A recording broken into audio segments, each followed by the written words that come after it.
வாய் திறந்தாலே கெட்ட வார்த்தை. நான் ஒரு விஷயம் சொல்றேன் குழந்தைகளை, நீங்க மதுரைக்காரங்க, மதுரையை சுற்றியுள்ள பகுதியை சேர்ந்தவர்கள், தமிழ் செந்தமிழ் பேசக்கூடியவர்கள். நான் சென்னை வாசி, மீசாப்பேட்டை என் ஊரு, நிறைய வார்த்தைகள் தெரியும்.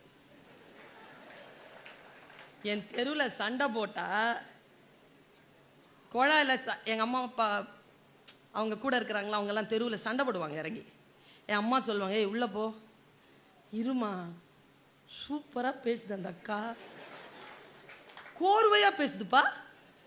ஒரு கொடத்தை முன்னால வைக்கிறதுக்கு 1916 இருந்து தொடங்குதுப்பா வரலாறு.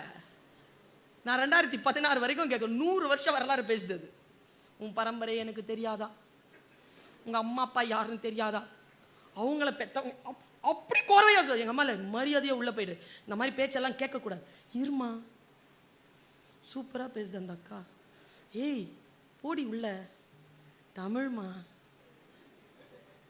தமிழ்ல கெட்ட வார்த்தை கூட அழகா இருக்குங்க. ஆனால் என்ன தெரியுமா, ஆசிரியராகவும் மேடை பேச்சாளராகவும் இருப்பதனால் என் குழந்தைகளை ஒரு ரகசியத்தை உங்களுக்கு சொல்லுகிறேன். எத்தனையோ தவறான வார்த்தைகள் தெரிந்தாலும் ஒருபோதும் இந்த நாக்கினால் அதை உச்சரித்தது கிடையாது. அதுதான் என் வெற்றிக்கு காரணம். விஷயத்தை தெரிஞ்சுக்கோ, ஆனால் பேசாத. வாயிலிருந்து வெளியில் வரக்கூடாது, வார்த்தைகள் வாயிலிருந்து வரக்கூடாது. எது வாயிலிருந்து வருகிறதோ அது சாஸ்வதமாக, அது உறுதியுடன் உன்னோடு கூட பிரபஞ்சத்தோடு நடக்கும். உறுதியா பேசு. கெட்ட வார்த்தைகள் வந்தா கூட அப்படி முழுங்கிடு. வேணாம் மச்சான், விட்டுறா, ஏ வேணாம்ப்பா, விட்டுருப்பா, இவ்வளவுதான், இதோட நிறுத்து. அல்லது நீ படித்து என்ன பயன்? வாயிலே இருக்கக்கூடிய வார்த்தைகளை கவனமாகவே பாருங்க. இது சூப்பருங்க. எப்போதும் ஏதாவது ஒரு போதையில் தன்னை மூழ்கடித்து கொண்டு இருக்க வேண்டிய விரும்பக்கூடிய மனநிலை. ஏதாவது ஒரு படம் பார்த்துட்டே இருக்கணும், இல்லை ஏதாவது விளையாடிக்கிட்டே இருக்கணும், இல்லை ஃப்ரெண்ட்ஸோட சேர்ந்து கேன்னு சிரிச்சுக்கிட்டே இருக்கணும், இல்லை ஏதாவது ஒன்று வம்பளத்துக்கிட்டே ஏதாவது ஒரு போதையில் உங்களை மாட்ட வச்சுக்கிறது. இதெல்லாம் நீங்க கைத்தட்டவே முடியாதுப்பா. எதிலும் நிரந்தரமாக நிலை கொள்ளாத அலைப்பாயும் மனம். எதுலையுமே ஒரு இடத்த நீ ஒன்று கத்துக்கிறதுக்கு போறல, முழுசா கத்துக்கிட்டு வாயேன். கிரிக்கெட் போறல, கிரிக்கெட்டை கத்துக்கோய. இல்ல ஹாக்கி தான், ஏன் அங்க போற? இல்ல இல்ல அது டென்னிஸ், ஏன் அங்க போற? ஒன்னு எது போறியோ அதுல முழுசா கத்துக்கோ.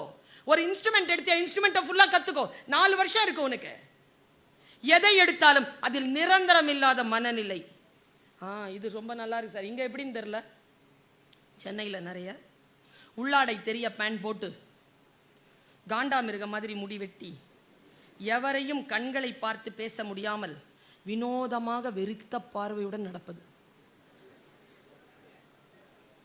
இது இருக்கு சார் நிறைய பேர்கிட்ட. இந்த அபாயத்தை சமூகம் இன்னும் முழுமையாக உணரவில்லை. பள்ளி ஆசிரியர்களுக்கு கூட ஓரளவு தான் தெரியும். பெற்றோர்களின் அளவுக்கு மீறிய செல்லம் தான் இதற்கெல்லாம் காரணம். தங்களை அறியாமல் அவர்கள் இவர்களின் அனைத்து அடாவடிகளுக்கும் துணை போகிறார்கள். அவங்கெல்லாம் வரலையா இன்னைக்கு? நல்ல வேளை தப்பிச்சிட்டீங்க. அவர்கள் பார்க்கிற பிள்ளைகள் இல்லை இவர்கள். சாபாஷ். உங்க அம்மா அப்பா ஏதாவது சொன்னாங்க, டீச்சர்னு கூட்டுவாங்களே, உங்க அம்மா அப்பா சொல்லுங்க, ஏன் பையனா, அவனுக்கு பொய் சொல்லவே தெரியாதுங்க. தெரியும். ஐயோ அவன் இந்த தப்பெல்லாம் பண்ணியிருப்பான்.